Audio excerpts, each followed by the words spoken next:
Hi friends, welcome back to Sri Vennela channel. మనం చెప్పుకుంటున్నాము వివాహ బంధాలు ఆఖరి భాగం. బిఫోర్ వీడియోలో శివరాము భార్యను సరిగ్గా చూసుకోవట్లేదని ఉద్యోగంలో నుంచి తీసేస్తున్నట్లు అధికారి చెప్పాడు. వరకు చెప్పుకున్నాము. ఇక ఈరోజు వీడియోలోకి వెళదాము. నువ్వు నీ భార్యని తీసుకొస్తే ఆవిడ నీ ప్రవర్తన బాగుంది అని ఒక ఉత్తరం రాస్తే మేము నీకు మళ్ళీ ఉద్యోగం ఇవ్వటానికి ఆలోచిస్తాం అని ఆఫీసరు చెప్పాడు. వరకు చెప్పుకున్నాము.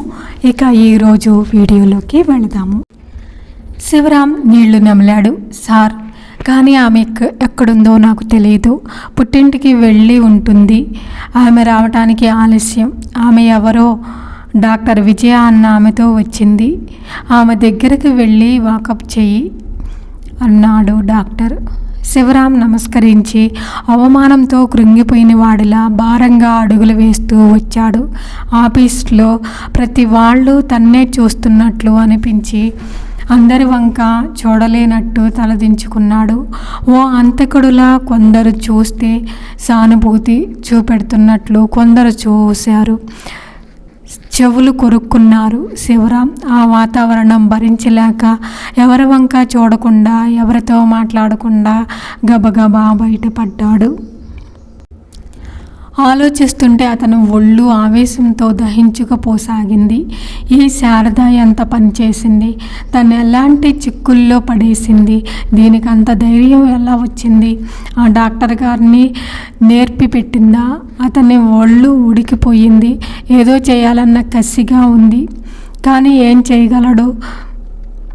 పోతున్నాను అంటూ పోయిన భార్యని ఏ మగాడు మాత్రం ఏం చేయగలడు? బలవంతంగా ఇంటికి తీసుకొస్తే మాత్రం ఎన్నాళ్ళు ఉంచగలడు?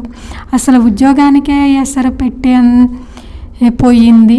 ఎదవ ఉద్యోగం అని లెక్క చేయకుండా ఆ శారదా రోగం కుదిరిస్తే బాగుండు. కానీ ఎలా? ఉద్యోగం లేకుండా ఎలా? మరెవరు కూడా ఉద్యోగం ఇవ్వకుండా చేస్తానని బెదిరించాడు. ఉద్యోగం మాట అటుంచి ఊర్లో అంతా ఏమంటారు? పెళ్ళాం లేచిపోయిందంటే ఎంత ప్రతిష్ట, తమ పరువేం కావాలి? ఇప్పటికే అంతా తననే కోరిని చూసినట్లు చూస్తున్నారు. ఇరిగింటి పొరిగింటి వాళ్ళంతా మొహం మీదే శారద ఏది, ఎందుకెళ్ళిపోయింది అని అడిగేస్తున్నారు. పాలవాళ్ళు, కూరవాళ్ళు, పని మనిషి ప్రతి ఎదవా అడిగేవాడే. ఇదంతా అలా ఉంచి ఇంట్లో ఎంత ఇబ్బందిగా ఉంది. శారద ఉండక ఏం తెలియలేదు, కానీ ప్రతిదానికి తడుముకున్నట్టే ఉంది. పెళ్ళి కాకముందు ఏమో కానీ ఒక్కసారి ఇల్లాలు అంటూ వచ్చాక ఇల్లాలు లేని ఇంట్లో ఎంత ఇబ్బందో. పరిస్థితి ఇలా తయారవుతుందంటే, శారద ఇంతకు తెగిస్తుందంటే కాస్త జాగ్రత్తగా ఉండేవాడు. ఇప్పుడేం చేయాలి? నలుగురిలో తలెత్తుకోవాలంటే, ఉద్యోగం నిలబడాలంటే శారదకి క్షమాపణ చెప్పుకోవాల్సిందేనా? ఆ మాట తలుచుకోగానే అతని పురుషాహంకారం అడ్డు నిలిచింది. ఎంతసేపు ఆలోచించినా అంతకంటే గత్యంతరం కనపడలేదు. డాక్టర్ విజయ మీరేననుకుంటా. తల ఎత్తింది విజయ పుస్తకంలో నుంచి. నా పేరు శివరాం. విజయ శారద భర్తను చూడలేదు, కానీ పేరు వినగానే చటుక్కున ఆ శివరామేనని గుర్తొచ్చింది.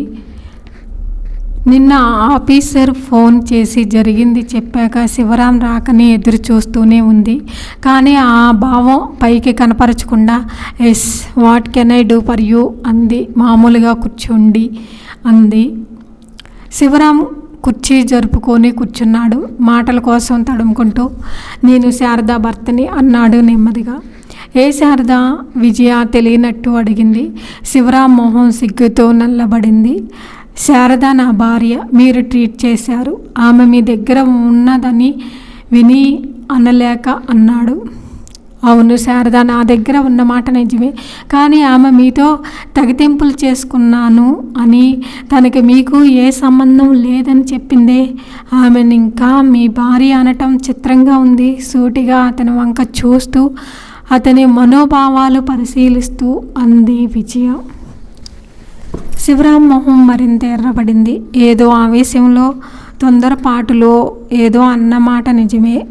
అందుకు విచారిస్తున్నాను. ఆ మాత్రం దానికోసం తను ఇలా ఇల్లు వదిలేసి రావటం అన్నాడు శివరాం. మిస్టర్, ఆవేశం, తొందరపాటు ఎప్పుడో ఒకసారి వస్తాయి. ఆ మాత్రం కోసం ఏ ఆడదే భర్తను వదలదు. కానీ సంవత్సరంన్నర నుంచి చూస్తున్న భార్య ఈ మాత్రం అనుకుంటే ఇంకా మీ పాదాలు చెంత పడి ఉండాలని మీ కోరిక. మీరిలా ఆశిస్తే మాత్రం చాలా పొరపడుతున్నారని చెప్పగలను. విజయ కాస్త కటువుగా అంది. శివరాం ఆ చూపుల్ని ఎదుర్కోలేనట్టు తలదించుకున్నాడు. క్షమించండి, ఇకపై అలా జరగకుండా చూసుకుంటాను సగం చచ్చి అన్నాడు. మీ క్షమాపణలు నాకెందుకు, శారదకి చెప్పుకోండి. ఆవిడ అంగీకరిస్తే మహారాజులా తీసుకెళ్ళండి. మధ్య నాదేముంది, ఉండండి పిలుస్తాను. విజయ లేచింది.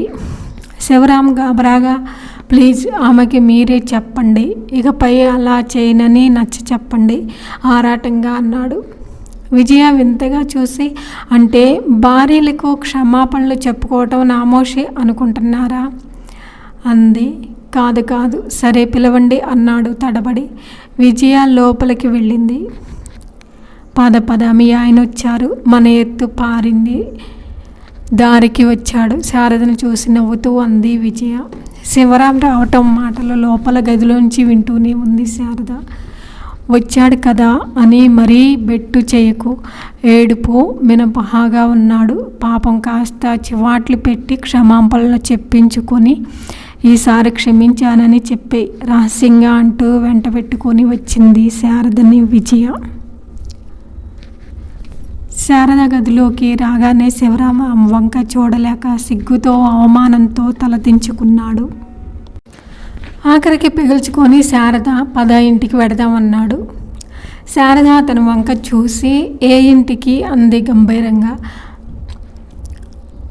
మన ఇంటికి ప్రాధేయపూర్వకంగా చూశాడు. మన ఇల్లు. నాకు ఆ ఇంట్లో స్థానం లేదని పొమ్మన్నదే మీరేగా.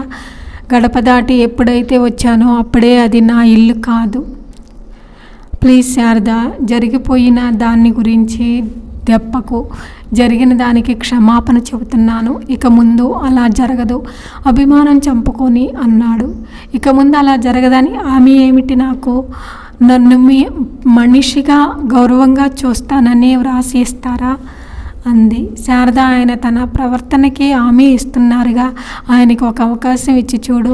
మళ్ళీ ఎప్పుడైనా అతని ప్రవర్తన సరిగా లేకపోతే అప్పుడే వచ్చేయి. విజయ సంధి కుదురుస్తూ అంది. శివరాం అంగీకారంగా తలూపాడు.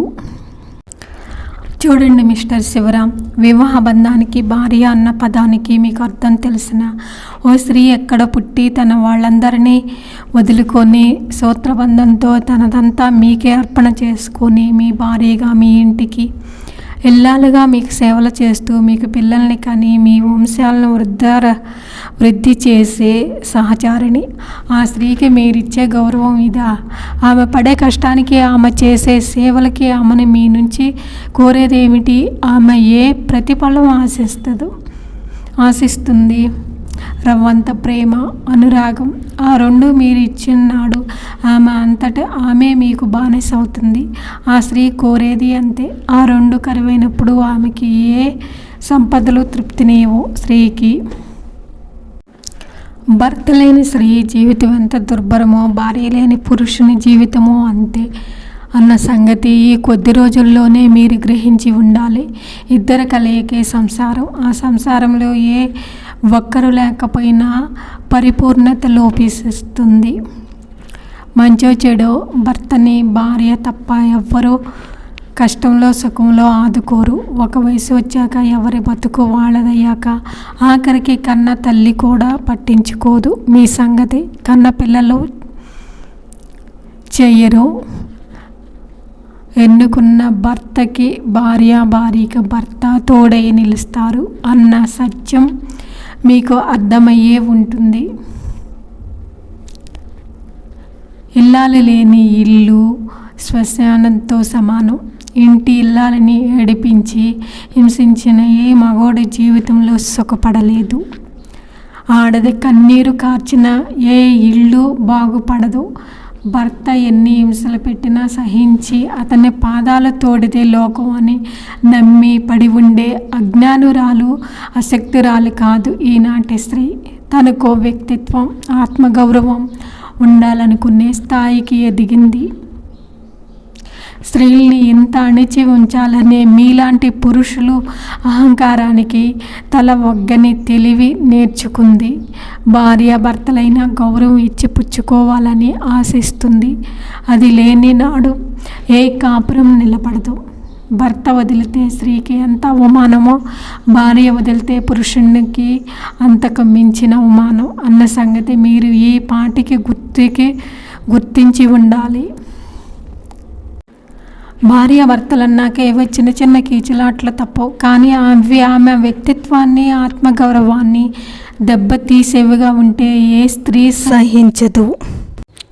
మీకేంటి మొగ మహారాజులు, మళ్ళీ పెళ్లి చేసుకోవచ్చు అనుకుంటే ఈ రోజుల్లో ఏ ఆడపిల్ల భార్యని వదిలేసిన భర్తని పెళ్లి చేసుకోవటానికి ముందుకు రావట్లేదు అని స్త్రీ గురించి ఆవేశంగా చెప్పుకొని వెళ్తుంది విజయ.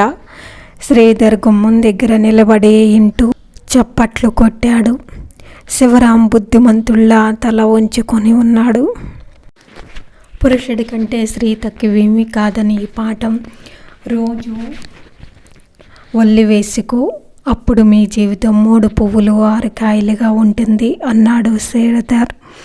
థ్యాంక్ యూ మేడం అన్నీ నవ్వుతూ. శారద నీ సూట్ కేసు తెచ్చుకో, వెళదాం అన్నాడు. శారద విజయ చెయ్యి మృదువుగా నొక్కుతూ ఏవిచ్చి మీ రుణం తీర్చుకోగలను అని అంది. ఒక కోడల్ని కనిచ్చి రుణం తీర్చుకో అని శివరాం గారు 25,000 మూట కట్టి ఉంచండి. నా కొడుక్కి కట్నం తక్కువైతే ఒప్పుకోను అన్నది విజయ. శివరాం నవ్వుతూ సరే అన్నాడు. శ్రీధర్ బెస్ట్ ఆఫ్ లక్ చెప్పాడు శివరాంకి. శారద, శివరాం కలిసి బయటికి నడుస్తున్నారు. వాళ్ళ కాపురం తీర్చిదిద్దినందుకు విజయ ఎంతో సంతృప్తిగా అక్కడే నిలబడి చూస్తూ ఉంది. ఇంకా ఎంతసేపు నిలబడి చూస్తావు, పద లోపలికి అని మృదువుగా పిలిచాడు శ్రీధర్. ఇంతటితో వివాహ బంధాలు పూర్తి అయిపోయింది. ఈ వీడియో మీకు నచ్చితే లైక్ చేయండి, కామెంట్ చేయండి.